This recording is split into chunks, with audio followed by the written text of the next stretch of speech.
Logan, everybody. It's me, Marcus, and Hermione. We're here to, review some music. Well, I am. She's not going to listen to it. I'm going to listen to it. But today, we're reviewing the song Suffer Little Children by The Smiths.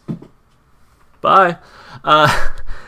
This comes as a request. Look, I've been getting a lot of requests for The Smiths, and so I'm happy to oblige. Look, man, this band is, they've grown on me a little bit. They've grown on me, and I've been enjoying what I heard. Really enjoyed This Charming Man. That was a great song. I heard it again, I think it was yesterday, and I was like, oh, man, I remember I like this one. This is a good one. And then I love How Soon Is Now. I know that's kind of one of their big tentpole songs. Love that song. I love the groove behind it.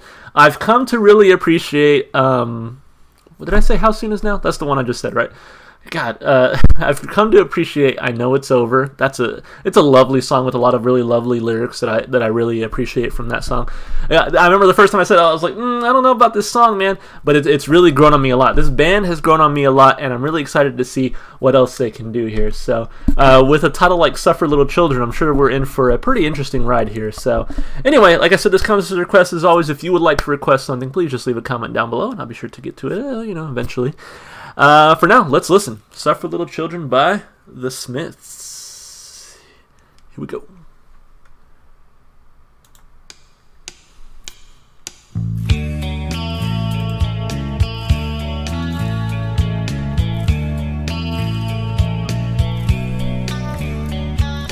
Over the moor, take me to the moor, dig a shallow grave and I'll lay me down. Over the moor, take me to the moor, dig a shallow grave and I'll lay me down. Leslie Ann and your pretty white beads. Oh John, you'll never be a man, and you'll never see your home again. Oh Manchester, so much to answer for. Edward, see those alluring lights. Tonight will be your very last night. A woman said, I know my son is dead. I'll never rest my hands on his sacred head. Hindley wakes and Hindley stays.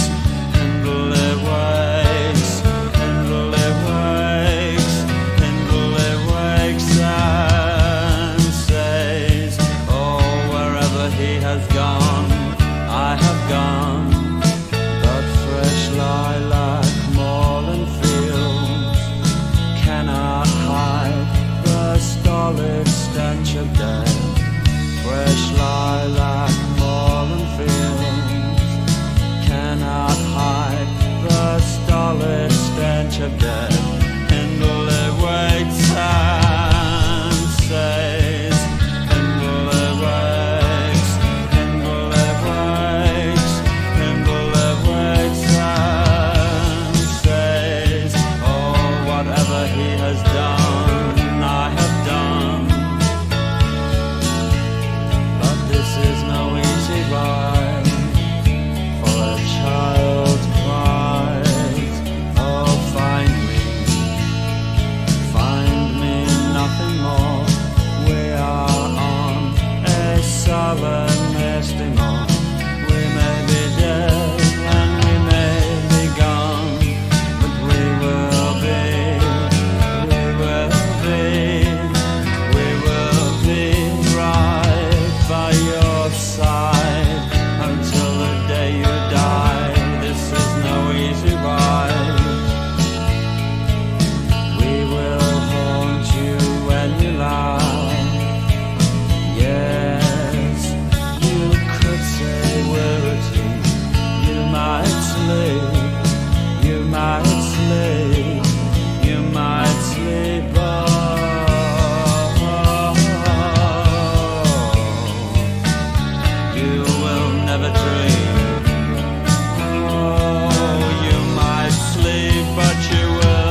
I like that one. The guitar throughout was really lovely.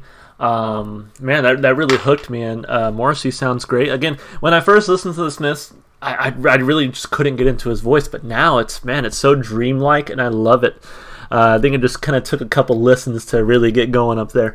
But wow, really enjoyed that one. When I looked up the lyrics here, there was a little bit of tidbit of information, and I'm actually really glad that I read it as I was listening to the lyrics, because I don't know if I would have necessarily known what the song was about without reading this little tidbit. So apparently I'll read it to you guys.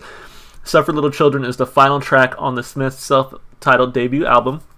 It is about the Moors murders, but only mentions one of the two murderers involved, namely Myra Hindley. The song was extremely controversial upon its initial release, as some people, including relatives of the murdered children, considered it to be exploitative of the tragedy. Many stories, including Woolworth's, pulled both the Heaven Knows I'm Miserable Now single, which Suffer Little Children is the B-side to that song, and the LP from their shelves. Morrissey later would establish a friendship with Ann West, the mother of victim Leslie Ann Downey, and she stated she felt the band's motives for recording the song were honorable. The title likely refers to the biblical quote, "Suffer little children to come unto me," which was apparently chanted by Hindley in jail. Man, creepy shit there, you know? So I'm really glad that I read that tidbit, because, like I said, I don't know if I would have really been able to figure out the lyrics not having that background knowledge there. So I also kind of pulled up the Wikipedia page on it. These murders were carried out by Ian Brady and Myra Hindley between July 1963 and October 1965 in and around Manchester, England. The victims were 5 children between age 10 and 17. Wow. At least, yeah, I don't want to read that part. 2 of the victims were discovered in graves dug on Saddleworth Moor. Their grave was discovered there in 1987. Wow, more than 20 years after Brady and Hindley's trial. Jeez. Man, it's some gruesome stuff. I wonder if it says their motivations here. Characterized by the press as the most evil woman in Britain, Hindley made several appeals against her life sentence, claiming she was a reformed woman, no longer dangerous to society, but was never released. She died in 2002, age 60. Wow. Brady was diagnosed as a psychopath in 1985 and confined in the high-security Ashworth Hospital. He made it clear that he never wished to be released and repeatedly asked to be allowed to die. He died in 2017 as Ashworth, aged 79. Wow. The murders were the result of what Malcolm McCullough, professor of forensic psychiatry at Cardiff University, called a concatenation of circumstances. Wow, I don't know if I've ever seen that word before. Concatenation. I'm going to have to look that one up. Concatenation of circumstances. The trial judge, Mr. Justice Fenton Atkinson, described Brady and Hindley in his closing remarks as 2 sadistic killers of the utmost depravity. Their crimes were the subject of extensive worldwide media coverage. You know, having been born in 1990, this is definitely before, like, obviously all this went down before my time. This is the first time I've ever heard of this. So interesting. I think it's, what a thing to write a song about. It's interesting that it said that he eventually made friends with, or I guess had a close relationship with, I guess the mother of one of the victims. I think that's interesting because, without knowing that part of it, I would say this is more of like a shock rock type of songs. Kind of in the same vein as like a Marilyn Manson or something like that, where they put out music to for shock value. But now that he kind of has the family's blessing, I do wonder, is part of it that shock value, or was it all written in good faith? And I looking through it, I can still see that maybe some of it was shock value. And this does seem like a band that was very much willing to kind of push issues that maybe some people weren't comfortable talking about. There's definitely some tracks on here that I've listened to so far where Morrissey's sexuality, or the person's sexuality in the song, can either be ambiguous or very much skewed towards a homosexual relationship. So, which in the 1980s was very, I guess, still very taboo, right? So, to me, this seems like a band that's not afraid to really push the issue here. So, I wouldn't be surprised if partly this song was written for that sort of shock value. Like, wow, what am I really listening to something about this? I can imagine in the 1980s, even with heavy metal coming to into what it was, even something like this could have been very shocking to many people. So I think that's kind of an interesting part to this song's history. But I still want to look at the lyrics and kind of see now, with all that information, see how the lyrics kind of all tie that together. So, over the moor, take me to the moor, dig a shallow grave. So I guess the moor was the name of the property, right? It wasn't the people involved. I think it was because it said they were buried at that something moor. So over the moor, take me to the moor, dig a shallow grave, and I'll lay me down. Over the moor, take me to the moor, dig a shallow grave, and I'll lay me down. Leslie Ann, with your pretty white beads. Oh, John, you'll never be a man, and you'll never see your home again. Oh, Manchester, so much to answer for. That's tragic, because obviously those are two of the names of the kids who had perished in that senseless crime.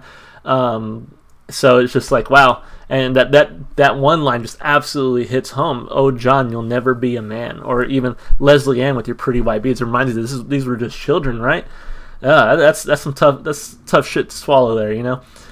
Edward, see those alluring lights. Tonight will be your very last night. Yeah, so not pulling any punches with the lyrics. Again, to me, I can see why maybe some of the family members were, kind of offended at first. Not pulling any punches here.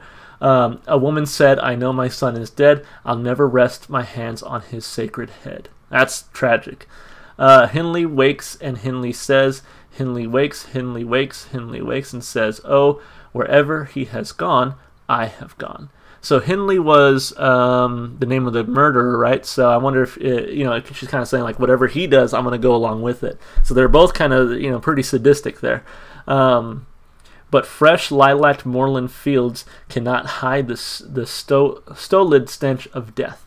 Fresh lilac moorland fields cannot hide the stolid stench of death. Hindley wakes and says, Hindley wakes, Hindley wakes, Hindley wakes and says, oh, whatever he has done, I have done. Oof. But this is no easy ride, for a child cries, oh, find me nothing more. We are on a sullen, misty moor. We may be dead and we may be gone, but we will be right by your side until the day you die. This is no easy ride. Maybe this is the part where it kind of spoke to the mother of the song, because he's kind of saying, right, even though they're dead, they're still with you in spirit, right? Or, if you believe in the afterlife and all that, they're with you in the afterlife, they're looking down upon you, that kind of thing. I think that's sort of what he's saying here. And so I can see how that might give the mother some solace in her time of grieving. But wow, yeah, this song it packs a heavy punch lyrically. This is no easy ride. We will haunt you when you laugh. And that part got me too. I was like, damn, because I think now it's shifting. I hope it's not talking about the mother stuff. I think it's more so shifting towards the and actually this entire time it actually might be talking about the murderers, right? We may be dead and gone, but we will be right by your side until the day you die. So it's saying, like, we're going to be in the memory of these murderers. This is no easy ride. Because it says right here, we will haunt you when you laugh. Yes, you could say we're a team. You might sleep, you might sleep, you might sleep, but you will never dream. Oh, you might sleep, but you will never dream. You might sleep, but you will never dream. Oh, Manchester, so much to answer for. Oh, Manchester, so much to answer for. Oh, find me, find me, find me. I'll haunt you when you laugh. Oh, I'll haunt you when you laugh. You might sleep, but you will never dream. Wow, yeah. This one, oh, sorry, I didn't finish up. Oh, over the moors, I'm on the moor. Oh, over the moor. Oh, the child is on the moor. Wow. This one, I can see how it was so controversial when it was released. I don't remember, what year was this released? I know it was sometime in the 80s, right? 1984. Yeah, so I could see how this would be very controversial when it was released. I mean, hell, this song could even be a little controversial nowadays. I think our sentiments have changed. We've heard a lot of shock rock, shock music that really touches on some pretty depraved issues, and I think we've sort of become a little more adjusted to that. But man, 1984, to be talking about serial killers and child murderers, I mean, that's insane. And to do it in such a catchy sort of pop song. Honestly, I wish there were more songs like this. When I think of pop music, unfortunately, I don't always think of really hard-hitting lyrics. You know, I usually save that for either certain brands of hip hop and rap or rock and metal, right? I feel like it's not as often you hear a pop song really tackle such a heavy issue. But with that said, I wish more of them did. I mean, man, and if you guys know of any other like pop songs that really cover these heavy ass issues, you know, I'm down to listen to them. But man, yeah, to really take on something like this and to just put yourself out there and be controversial, it seems like something that the Smiths really strive to do. Which, again, as a lyrics guy, you know, I do like when bands take that risk. They write about what they know, or they write about situations happening in the world around them, and they don't pull punches, which I liked about this one.